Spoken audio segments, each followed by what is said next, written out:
L'astuce du jour dans Maya, comment skinner un ressort facilement.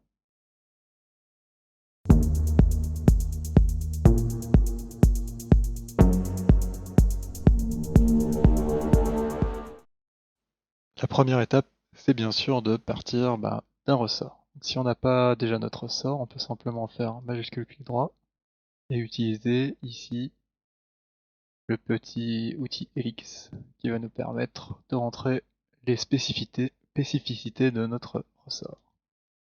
Alors, la première chose ici à faire, c'est de créer deux bones, un à chaque extrémité, afin de l'animer.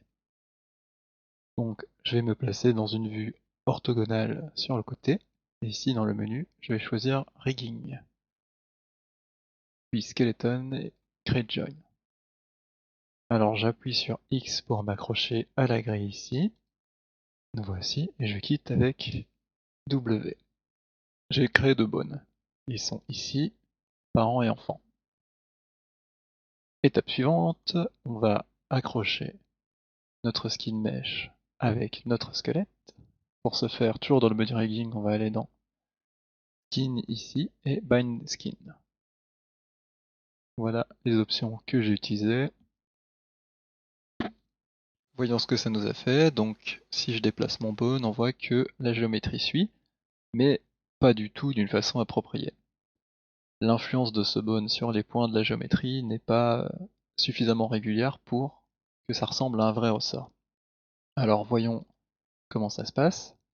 Donc si je sélectionne ici mon objet et que je vais dans Skin, Paint Skin Weight, qui se trouve ici, alors je vais faire majuscule contrôle, hop, pour me faire un petit raccourci. Bon, j'en avais déjà un, donc je l'enlève.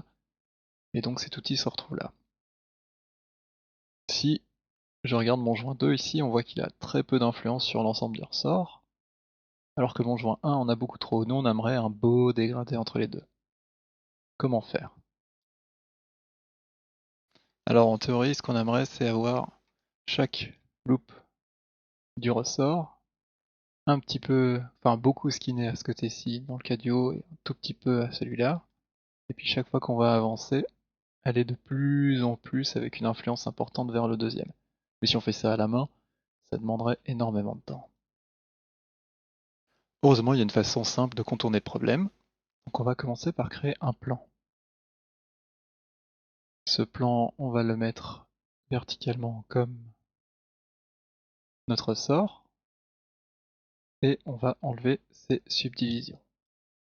Je vais mettre 1, je l'agrandis, voilà. Donc on a 4 sommets. Et je vais lui donner la taille de mon ressort.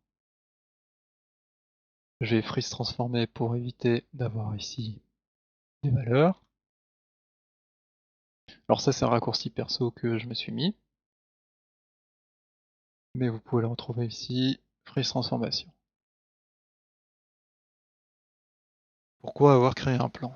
Eh bien tout simplement parce que ici, je vais pouvoir le skinner et créer mon dégradé de haut en bas, seulement avec 4 points, ce qui est beaucoup plus simple que toute la géométrie là. Donc, comme pour le ressort, je vais sélectionner le plan et puis le squelette, et je vais le bind skin. Alors, qu'est-ce que ça a fait? Eh bien, on voit que maintenant mon plan est aussi accroché à mon squelette.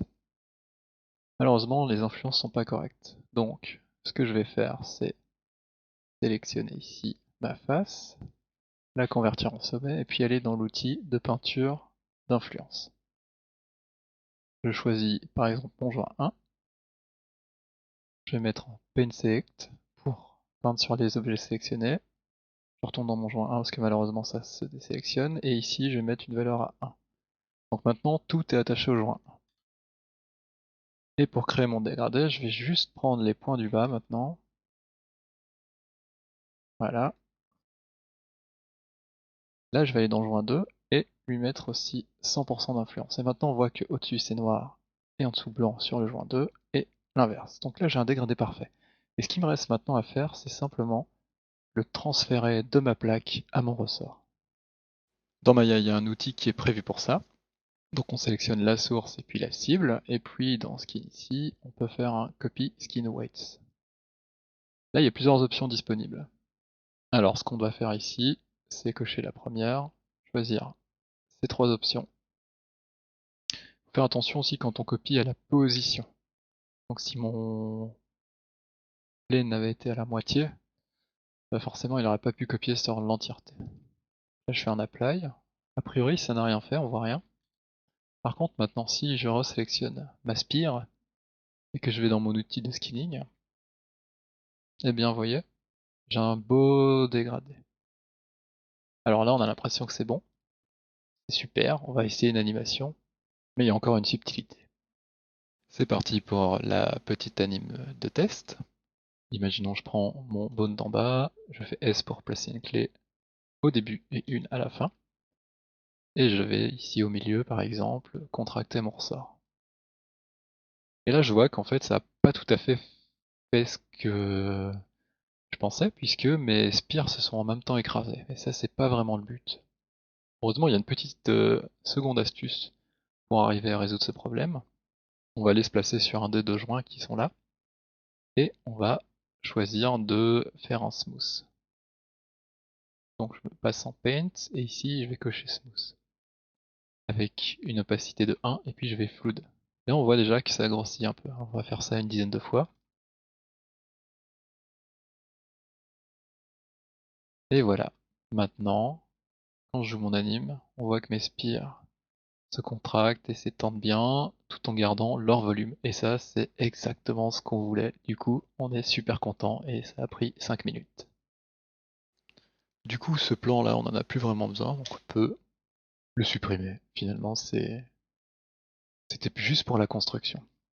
Alors, il reste quand même un petit quelque chose qui m'embête, moi, c'est que si je fais ça, regardez, eh bien ça déchire un peu le ressort, hein. C'est pas exactement l'effet que j'aimerais. Donc on va faire un mini rig pour que ce bone regarde vers celui-là et celui-ci vers celui-là, de sorte que le ressort soit toujours bien dans l'axe. Pour ce faire, on a besoin de la contrainte aim. Donc je vais choisir un bone et puis le second. Et ensuite, dans contrainte ici, on va choisir aim. Alors il y a différentes options, il faut faire attention que ce soit bien orienté. Et j'applique. Et là je vois qu'il y a un petit souci, c'est que ça me le tourne. Et en fait c'est parce que les bones ici sont parents-enfants. Donc je vais faire un majuscule P pour déparenter et je vais refaire la même opération. Choisir l'un puis l'autre. Hop. Et puis l'autre puis l'un. Dans les deux sens. On voit que ça m'a créé ici 2 contraintes différentes. Et ce qui est super maintenant, c'est que je peux toujours bouger comme ça. Quand je vais aller sur le côté comme ça va automatiquement s'orienter. Et ça, c'est super. Et ça marche évidemment avec les deux. Et je peux toujours, quand même un petit peu, l'orienter. Donc voilà, ça clôture cette vidéo. J'espère que ça vous sera d'une grande utilité. En tout cas, moi j'ai mis un petit temps avant de comprendre ce petit truc et ça m'a changé la vie.